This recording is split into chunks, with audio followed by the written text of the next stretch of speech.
So for the early church, it was crucial that the documents that they were going to base the life of the church and their own personal lives on, it was crucial to them that they be written during that apostolic era of 70 years.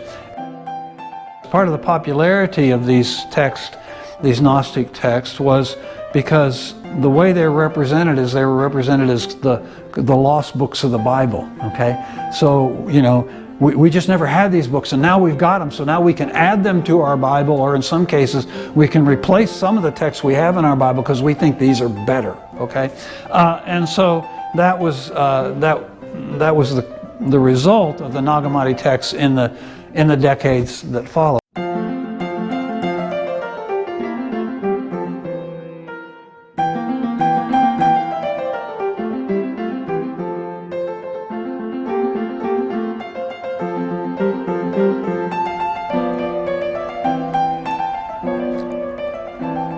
Hello, welcome to this class of Persuasive Faith. I'm Rick Harvey, the teacher here in our local church. In this series of lessons, we are exploring the credibility of the Christian faith.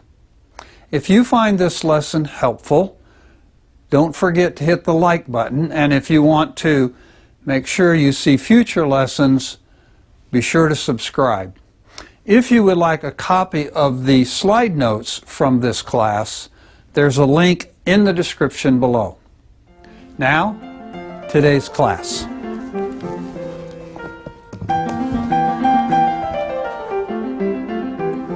So we're in our section where we're talking about the Bible, the credibility of the Bible, and those sorts of things. So last week we talked about the authorship of the Scriptures, both the human authorship and the divine authorship, and so that led us into talking about inspiration, what inspiration is, and that sort of thing. And then we talked about the subject of canon, the idea that there are a certain collection of books that we regard as being authoritative to the exclusion of others. And so that brings up the subject we want to talk about today, which is what about all these other religious texts that are out there that people claim to be either inspired or authoritative or whatever. And so that's what we want to talk about and think about today. And again, just a number of resources there. I had a number there for you last week. These are some, most of these are different, but they're also along the lines of what we're talking about. Again, the Encyclopedia of Christian Apologetics has good material on this.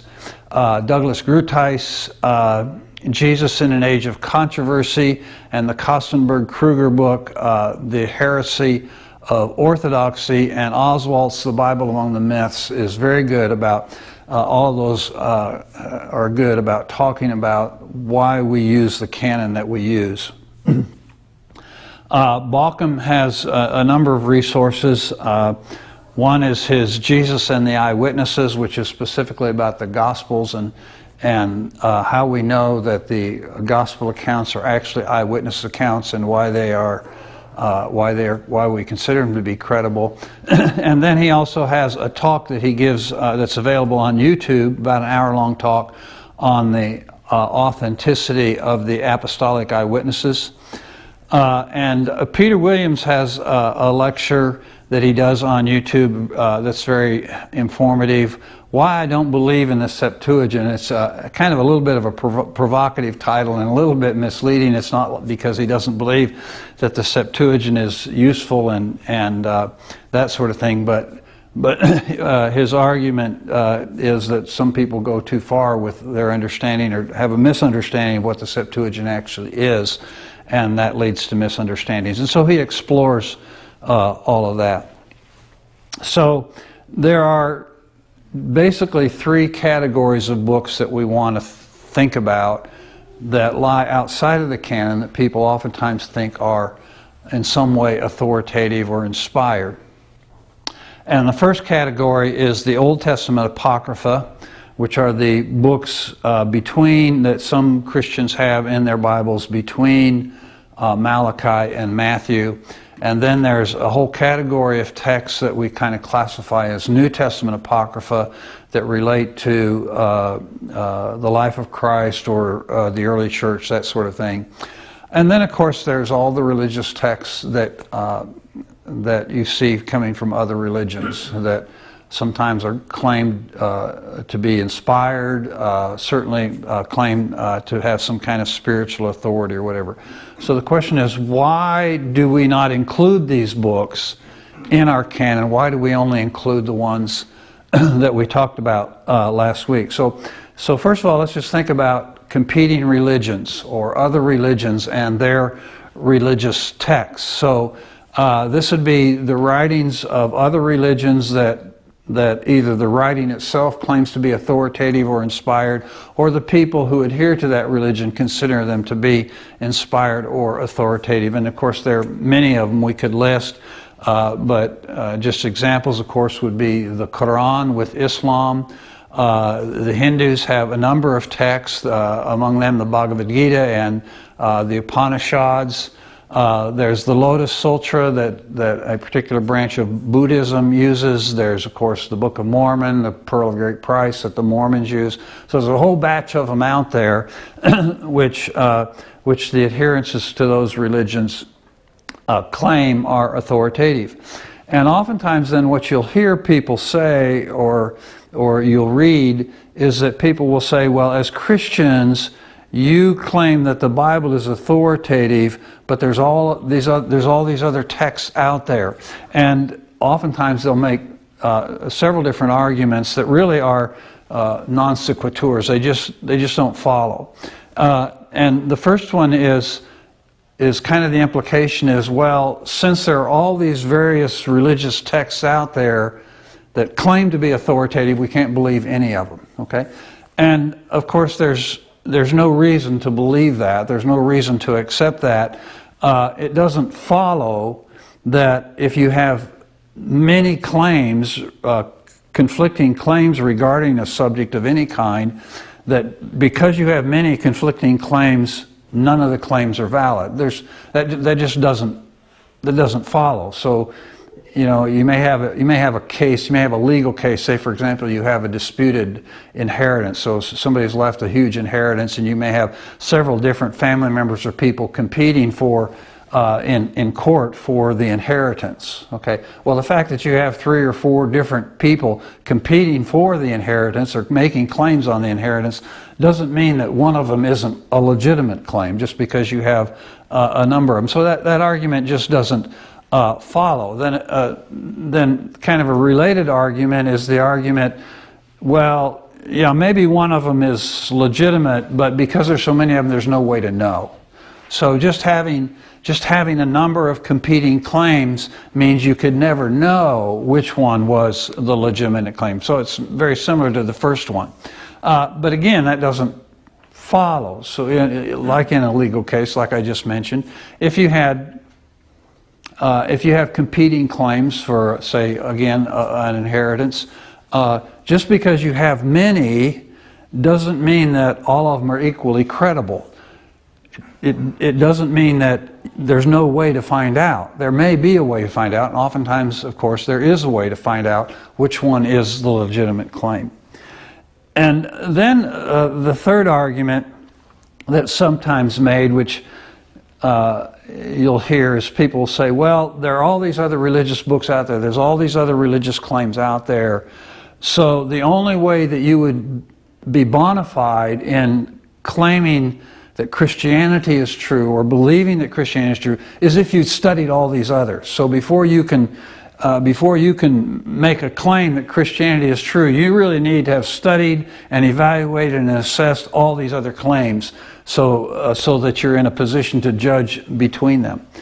And on the surface, sometimes that sounds maybe reasonable. It's not, and I'll explain why in a minute, but even if it were true, even if that were a true argument, the argument works both ways, okay? So it not only works for us, but it works for the person making the claim. So when a person says, well, I don't believe any of them, and you would have to examine all of them before you knew which one was true. The same thing is true. They would, if the argument held, it would apply to them too. For them to reject all claims, they would have to have studied all claims in order to reject them. So it's really not an argument that they should want to make, because it comes back on their own head. Excuse me. But the real problem is the argument, again, is a logical fallacy. It just simply doesn't follow. To say that the only way you can believe a claim about any subject is if you know and have studied and are familiar with all the other claims that are out there is just simply not valid. So, for example, probably most of us believe that Americans put a man on the moon, right? Okay. How many of us have ever spent much time studying all the literature and all the claims that are made about the people who say that was a hoax? I certainly haven't studied it, okay? But I think I have a great deal of reason to believe that, in fact, we did land a man on the moon, right? So if we have, with Christianity and with the Bible, if we have a substantial amount of evidence to give us confidence that it's true, we don't need to go around and look at all the others and figure out to what degree they are true. And of course, with other religions, all religions have some elements of truth in them, otherwise nobody would ever believe them, right?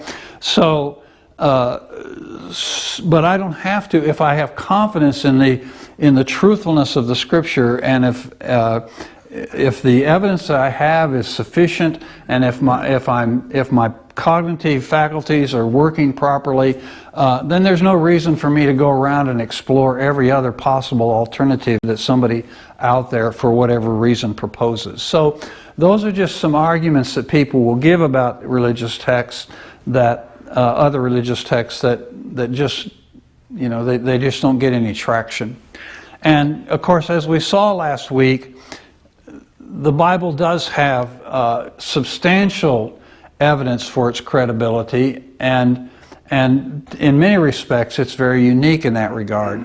So we just think of, for example, what we talked about last week is just hundreds of cases of the Bible's self-attestation, where an author in the Bible claims inspiration for what he's writing, or an author of the Bible affirms the inspiration of another author in the Bible.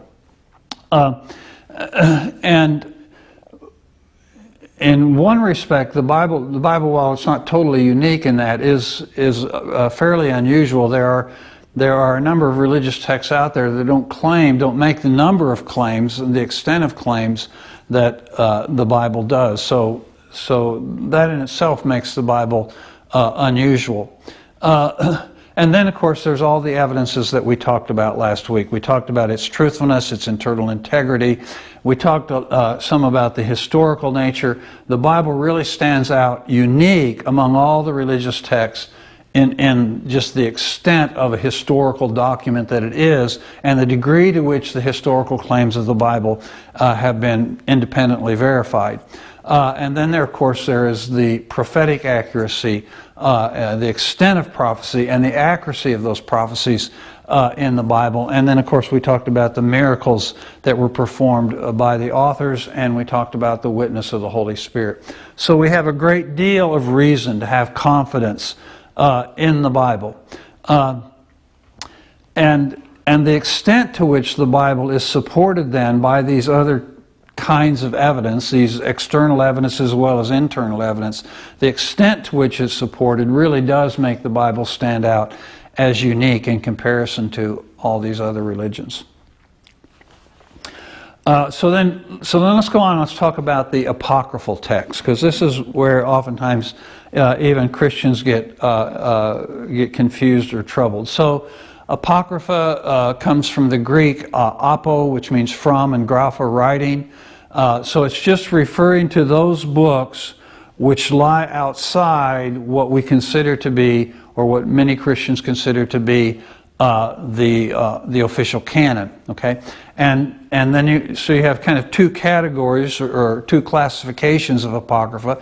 You have what we call the Old Testament apocrypha. So this would be generally speaking, the books that the Roman Catholics, and to answer your question, Kyle, last week, the Greek Orthodox also, churches append to the Old Testament canon at the end. So between Malachi and Matthew, they append this collection of books that Protestants do not include in their Bibles, and the Jews do not consider to be part of their original canon. Okay, and then there are dozens of books that fall in the category of what we might call New Testament apocrypha, and there are kind of two kinds of New Testament apocrypha. So there are those that the early church considered to be useful and helpful and instructive, and they oftentimes read, sometimes they even read in their churches, but they didn't consider them to be authoritative on the level of the canon, and they didn't consider them to be divinely inspired in the sense that the canon was. And then you have another group, and there are literally dozens of these, of New Testament apocrypha that the early church just simply discarded. They rejected them, okay, as pseudo-scripture, sometimes because of heresy, or there were just other problems with them, and so they rejected them. So thinking then about these old texts, and we'll come back and we'll look at both those categories in a minute, but when scholars look at ancient texts and they want to determine, is this ancient text credible? Is it a text we can have confidence in, that it is what it claimed to be, and that it's speaking truthfully, and that sort of thing? There are typically three measures that they use, or three criteria that they use to determine the credibility of an ancient text.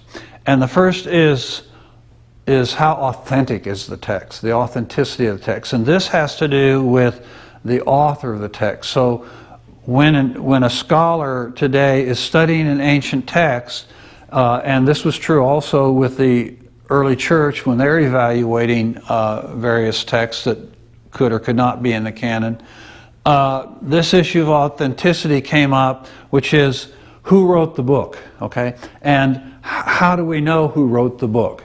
Do we have confidence that the person, if in fact the book did claim to be written by a certain person, do we have confidence that that's actually the person who wrote it, all right?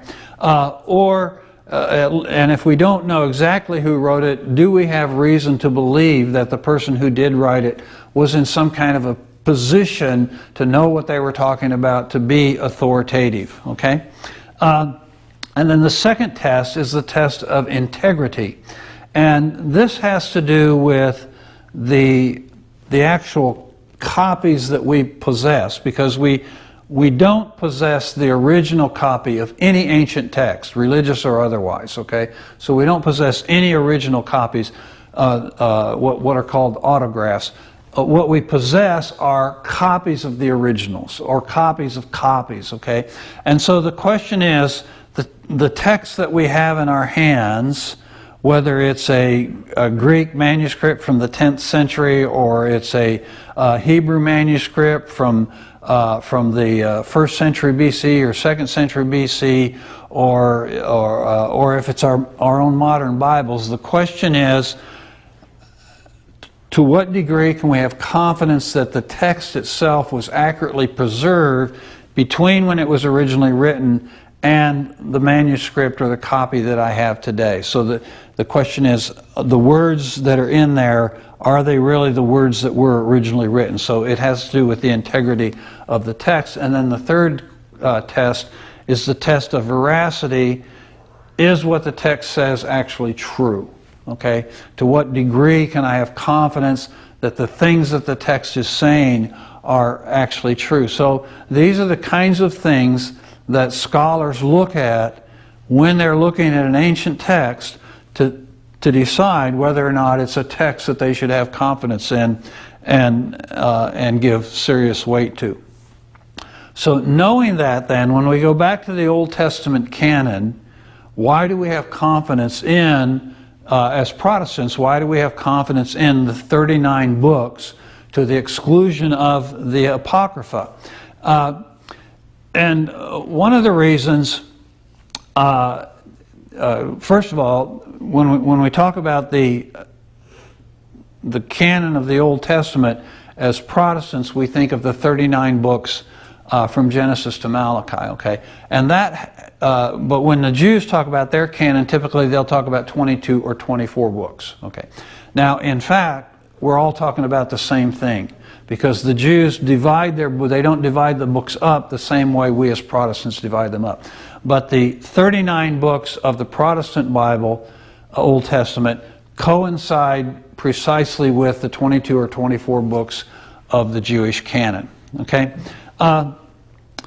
And as I mentioned last week, the decision of what was going to be, or the recognition of what was going to be in the Jewish canon, was really up for the ancient Jews to decide. It's not up for us in the 21st century to kind of arbitrarily decide, well, this should be in the Jewish canon or this shouldn't be in the Jewish canon.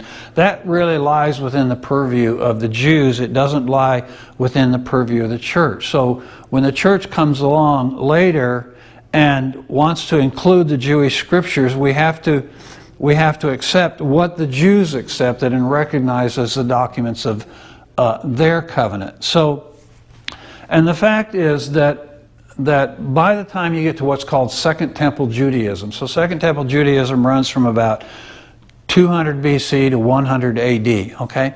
And when you get to that period of time, the Jews had resolved and were pretty much settled on the 39 books that we recognize in our Protestant Bibles in the Old Testament, okay? So that canon was closed, for the Jews, that canon was closed well before the New Testament era begins, okay? And aside from the question of the Apocrypha, those 12 or 14 books, aside from the question of the Apocrypha, there's no dispute about the 39 books, okay? So the 39 books are, again, from a Jewish perspective, 22 or 24 books. That's settled. There's no controversy about those. Of course, there's controversy about whether or not they're inspired and that sort of thing among modern scholars and that sort of thing. But there's no dispute among Protestants or Catholics or Eastern Orthodox or Jews as to which books were in the Jewish canon. As far as those 39, the only question pertains to the Apocrypha itself. So, with the Old Testament Apocrypha, it is recognized, as I said, by Roman Catholics, and we'll discuss that a little bit more in a minute, and by Eastern Orthodox. It's not recognized by Jews, particularly Jews of the Second Temple period, but even Orthodox Jews today. And also, what's important is, as many times as Jesus quotes from the Old Testament, he quotes from numerous books in the Old Testament over and over again. And then when you get into the writings and the letters of the apostles, again, over and over and over and over again, they quote the Old Testament, and they quote numerous passages from the Old Testament in various books of the Old Testament. But never once does Jesus or any New Testament writer quote from the Apocrypha. And you can't conclude from that conclusively that they didn't believe the Apocrypha was canonical, but it certainly is significant that they never found anything in the Apocrypha that they felt was suitable for quoting authoritatively. Okay? And in addition to that, the Old Testament canon, the 39 books that we think of, is confirmed by a number of ancient Jewish and Christian sources. So you do get, and you've got a handout there on the Apocrypha, the Old Testament Apocrypha. So you do get occasionally some church father will include the Apocrypha or whatever. But over and over again, we get Jewish sources. The early first century Jewish historian Josephus, even second Esdras there, which is an apocryphal book, which is one of the apocryphal books, cites the original 39 books as the canon. And then you have the Jerusalem list, which of course is a Jewish source, and then the early Christian writer Origen, and many others. So we have a great deal of, excuse me, we have a great deal of support for the 39 books, and only the 39 books. So what were some of the issues then in the whole discussion about whether or not the Apocrypha should be included? And one is, the Catholic Church never officially declared that the Apocrypha should be in the canon of the Old Testament until the Council of Trent in 1548. Now, if you're familiar with your history, you'll know, wait a minute, the Council of Trent, that is the council the Catholic Church called to respond to the Reformation. Remember, the Reformation starts, well, actually, the date they usually give is 1517. It actually goes back much further than that, but the date that's given is 1517. So what you can see here is the Catholics are responding to the Reformation, and they're responding to the claims of the Reformers. So it's at this point that the Catholic Church found it necessary to declare emphatically that the Apocrypha should be included. And one of the arguments that's often made, there are several that I've listed on your handout there, but one of the arguments that's oftentimes made is the Septuagint includes the Apocrypha. Okay, so the question is, what is the Septuagint? So Septuagint is frequently in text, if you're reading something that talks about Septuagint, oftentimes it's abbreviated with the Roman numeral for 70 there, from which 70, of course, is where we get the name Septuagint from. And the reason it's called the Septuagint is because there were believed to be about 70 Jewish scholars in Alexandria, Egypt, about 200 BC, okay? And at this point, by this point, the Greek language is becoming the language of the realm, okay? It's becoming the dominant language. And so there were many Jews who couldn't read or understand Hebrew, and so these scholars sat down and translated numerous Jewish texts into Greek, okay, for the purpose of making those books accessible to the Greek-speaking Jews. But what we need to understand about the Septuagint, it was never intended to be merely a translation of the Jewish Bible or the Jewish Scriptures. It was meant to be a translation of whatever Jewish text that these Jewish scholars thought would be that Jews should read or would want to read, okay? And so oftentimes when people talk about the Septuagint, they think what they're talking about is the Greek version of the Old Testament, okay? But that is not what the Septuagint is. There really isn't the Septuagint, right? There are just a number of books which are translated from Hebrew into Greek by these scholars. So it was never intended to be the Septuagint, or this collection of Septuagint books was never intended to be some kind of a official canonical collection. It just that was not the purpose or the intent.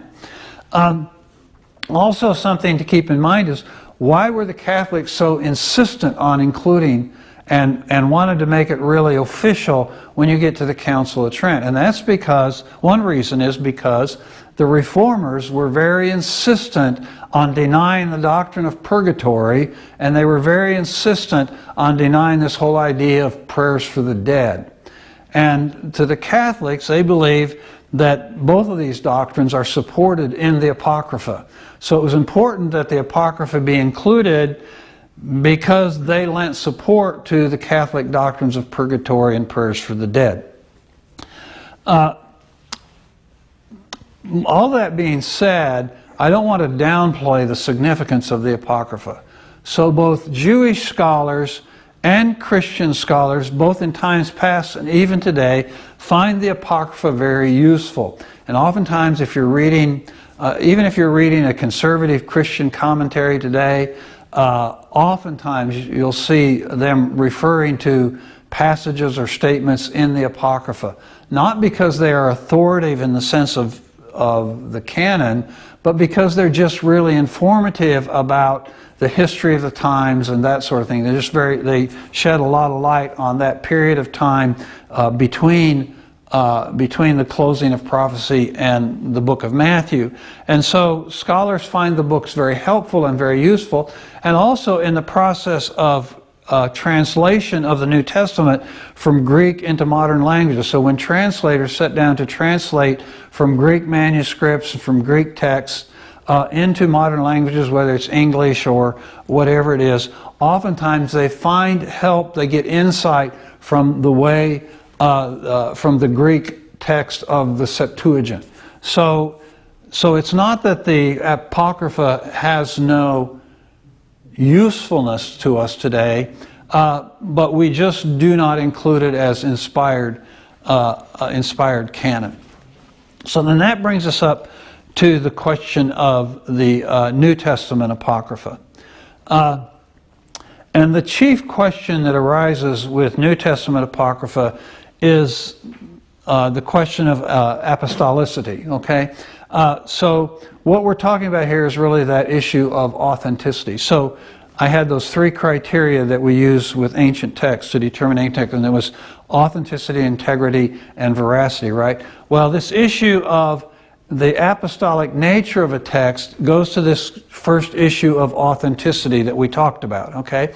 So this is really kind of the crux of the issue with many of these texts, was the text written by an apostle of Jesus or somebody who we know at least was in very close, immediate association with the apostles, so that whatever they wrote could be vetted by the apostles, right? And the reason this is important is because the apostles were the ones who were entrusted by Jesus to convey his message into the new church, to the church that was just being formed. So the apostles represent really the authority of Christ.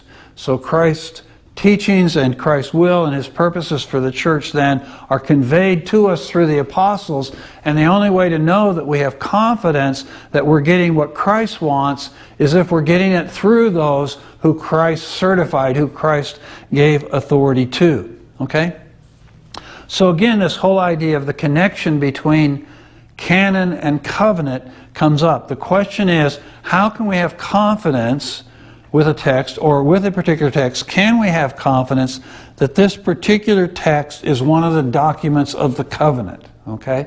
And the way we do that, one of the ways we do that, is by determining whether or not it has apostolic authority behind it. So any text, even texts that were considered to be edifying or useful or beneficial, any text that the early church didn't believe to have, with a high degree of confidence, believed to have apostolic authority behind it, they rejected it as canonical. That doesn't mean they didn't read it or appreciate it or find value in it, but they didn't accept it as canonical if they didn't have if the church as a whole didn't have a very high level of confidence in its source in apostolic authority. So when the early Christians then set out to determine this issue of authenticity, is a document, is it apostolic, there were three things that they looked at. So this would be three things that come under that category of authenticity that we talked about earlier. And so the first would be chronology. And the question is, was the text written in the apostolic era? Okay, and the apostolic era goes from the time of the ascension to roughly the end of the first century. And the reason for that, of course, is the last apostle to die was John, who we believe died in sometime between 90 and 100 AD. All right? So that sets what we call the apostolic era, that time from the beginning of the church to the end of the first century, a period of about 70 years. And one of the reasons this was important to the early church is because when ancient historians wrote history, they really thought that good history could only be written in the lifetime of the eyewitnesses. Okay? Now, we don't believe that anymore today. We don't practice that. So we have historians writing about all kinds of things. Well, one of the reasons we can do that today, and they couldn't do it back then, is because we have just all kinds of resources they didn't have, right? So we have the ancient documents that we have access to because now they're collected in libraries and they can go to libraries. We have computers where many of those documents are online and people can go back and they can read the original documents or the original manuscripts or whatever. So we just have resources now. But back then, historians generally, their idea was, in order to get good history down, you have to have written it in the lifetime of the eyewitnesses.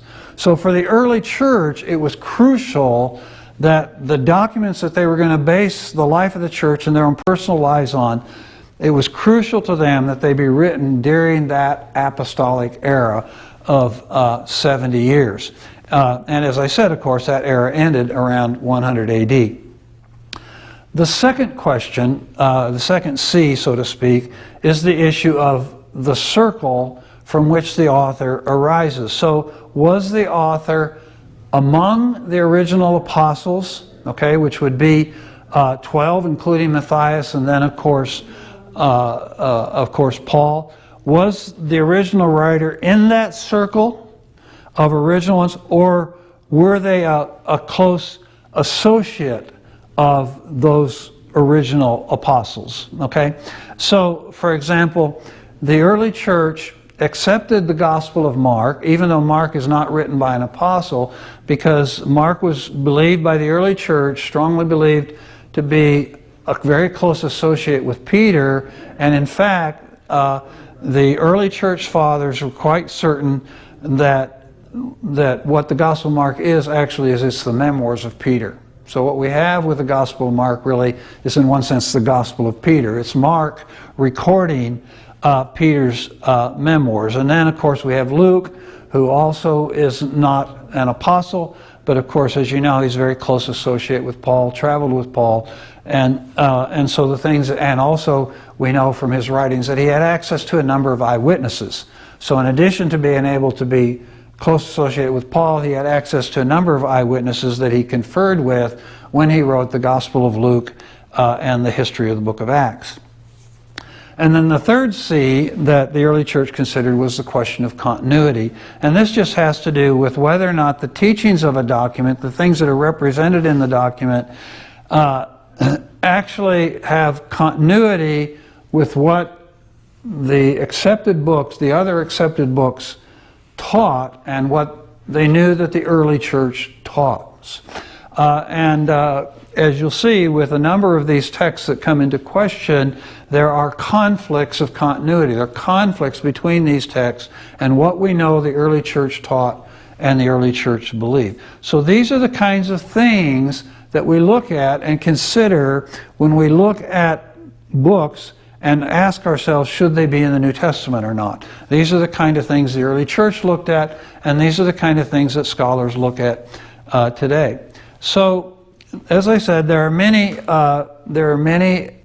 New Testament apocryphal books, and as I said, some of them were considered by the early church to be edifying and beneficial. So, just an example of some of them would be the Epistle of Barnabas, the Shepherd of Hermes, and then, of course, as I mentioned, the Old Testament Apocrypha. So these are books that the early church read and referred to and used and found edifying, but did not consider to meet those qualifications to be recognized as canonical.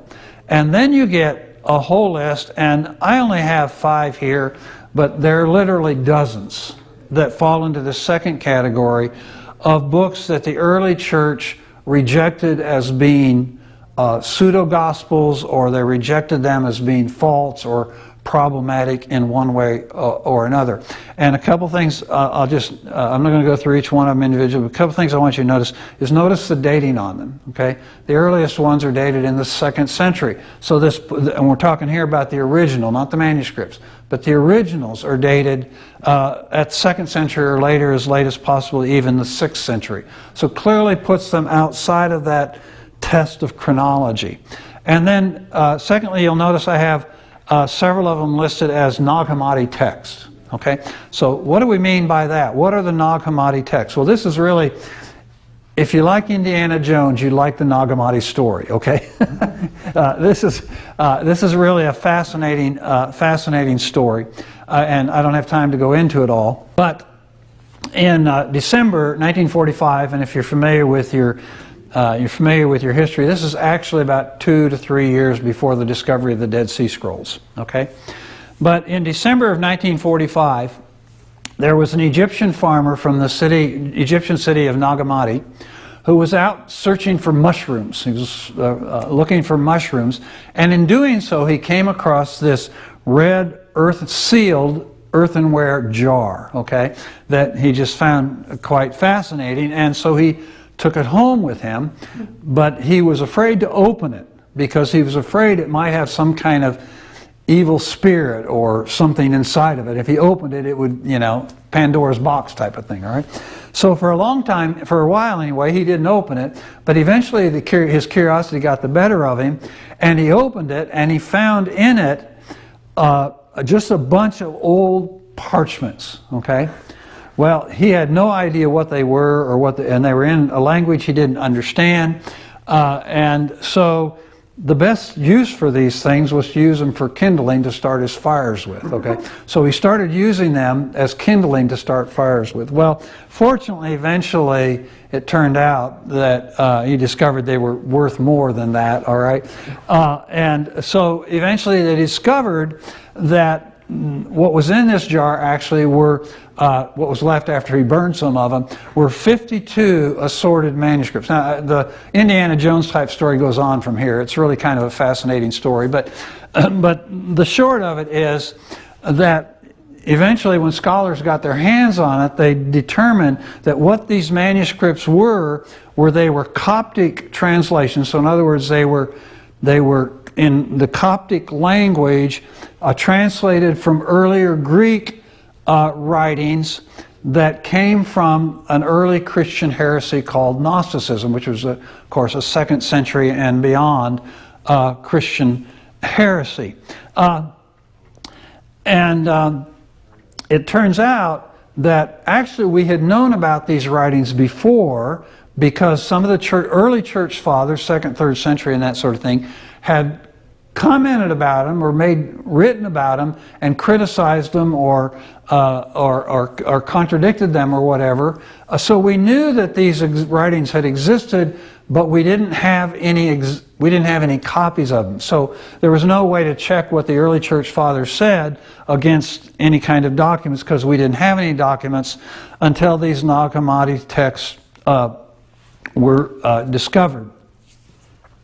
Well, what happened then with the discovery of the Nag Hammadi text as people began to study them is this fueled a great deal of interest in this whole idea of Gnosticism, in the study of Gnosticism, but also in just an interest in Gnosticism itself and people wanting to investigate it and even kind of incorporate or aspects of Gnosticism into their religious system and that sort of thing. And part of this was because part of the popularity of these texts, these Gnostic texts, was because the way they were represented is they were represented as the lost books of the Bible, okay? So, you know, we just never had these books, and now we've got them, so now we can add them to our Bible, or in some cases, we can replace some of the texts we have in our Bible because we think these are better, okay? And so that was the result of the Nag Hammadi texts in the decades that followed. But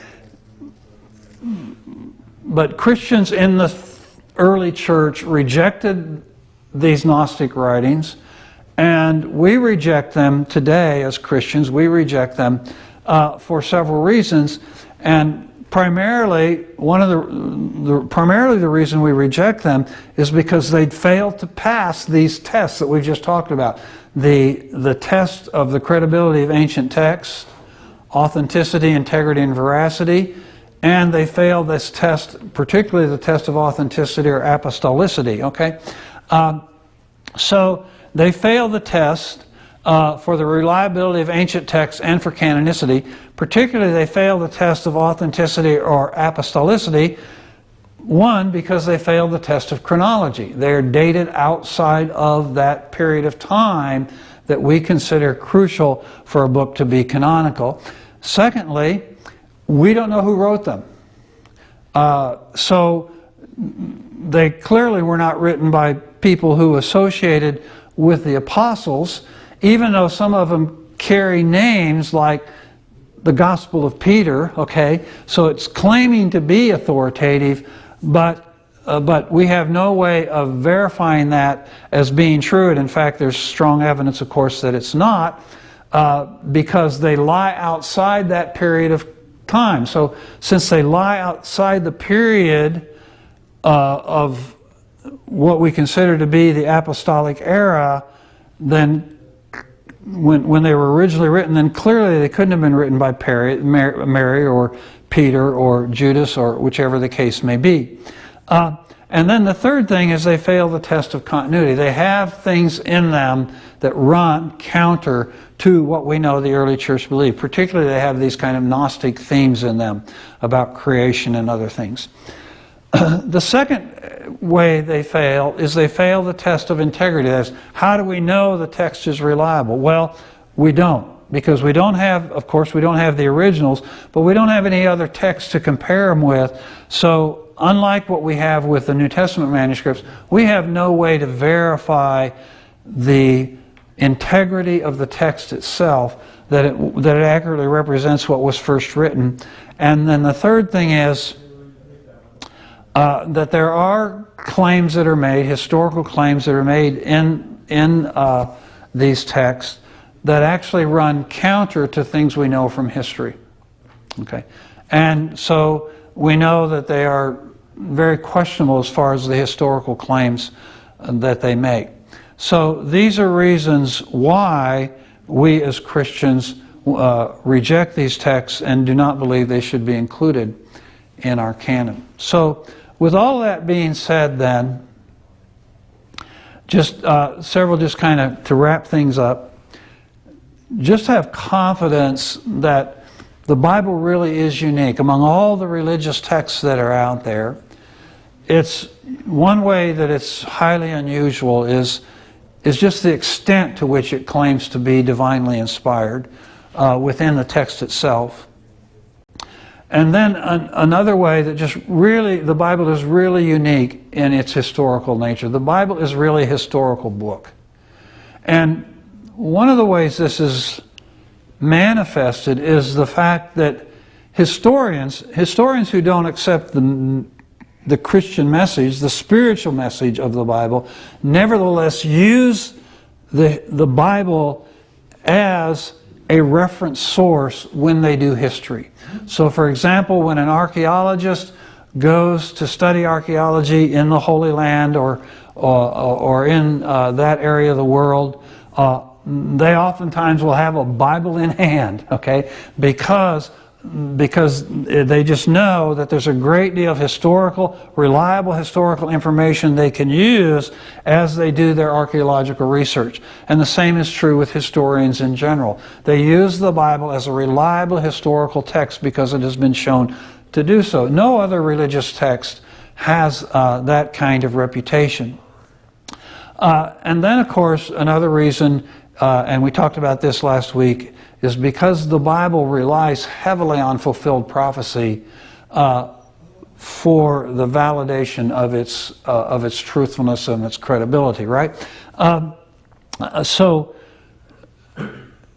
when we consider that you have all of these prophecies that are made, and then they are later obviously and truthfully fulfilled, then that gives us great confidence that God is the one who is behind this, because He is the only one who could see the future in that kind of a precise and infallible way.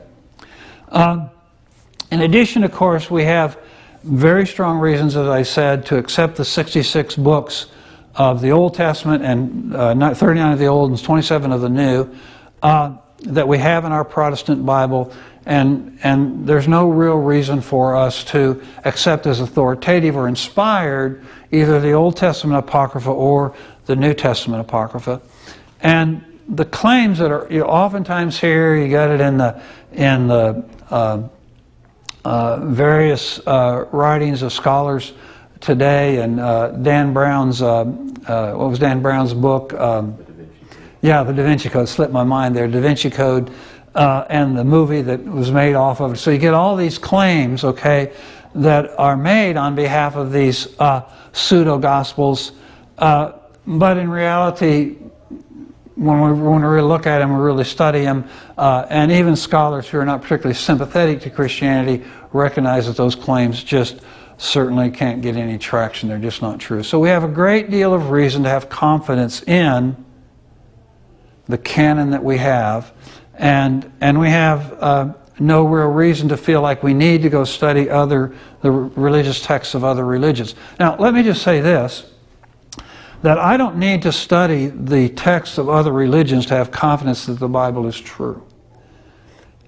And I don't feel any necessity of doing so, okay? However, if I were to go to Japan, okay, and I were to want to minister to people in Japan, then I might find it helpful, right, to study the documents of Shintoism, you know. Or if I were to go to India, it might be helpful for me to be more familiar with the writings of other religions. So it's not that I shouldn't study them, but I don't need to study them to know Christianity is true. The reason I might find it helpful to study them is so that I can dialogue meaningfully with people who do believe them, right? So given the canon that we have then, the question that we want to address next week is the question of, can we trust the Bible? Okay? Or can we trust the text? So the question then is, as I've mentioned several times already, the question is, how do I know that the text that I have in my hand accurately represents what was originally written? And scholars who know better, okay, oftentimes like to use as an illustration the telephone game. I don't know if you guys are familiar with the telephone game, but that's often used as an illustration to suggest that our text got corrupted because obviously it was translated and retranslated down through the centuries. So the question is, next week, can we trust the text?